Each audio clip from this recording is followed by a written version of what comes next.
by Shankar Singh.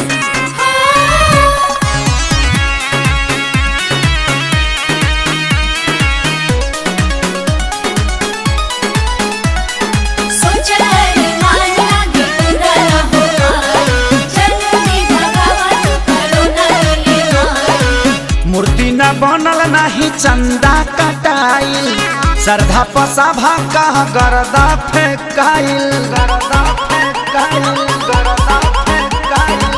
मूर्ति न बनल नाही चंदा कटाइल, श्रद्धा पसाभा का गरदा फेंकाइल।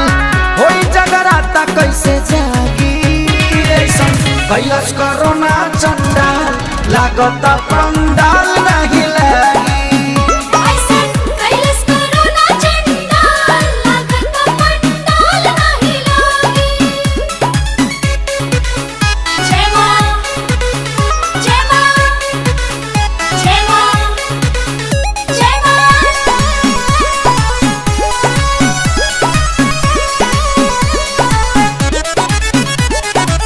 लागी ना मेला नहीं जइहे भौजाई, लइकन के लागे ना जिलेबियो भेटाई।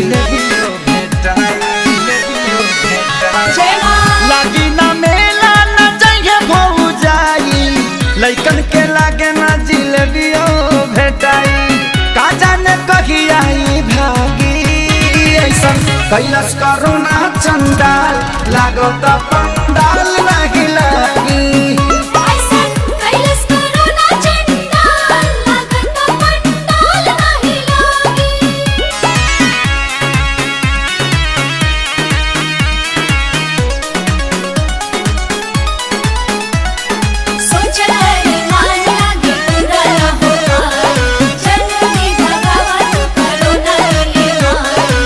ऑनलाइन सब कुछ तो घर ही हो जाए, जाग जाई भक्ति खेसारी गाना गाए।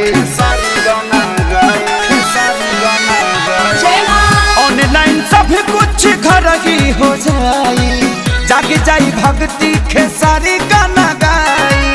हवन दिहे पवन चरी लागी ऐसा कैलस कोरोना चंदा लागत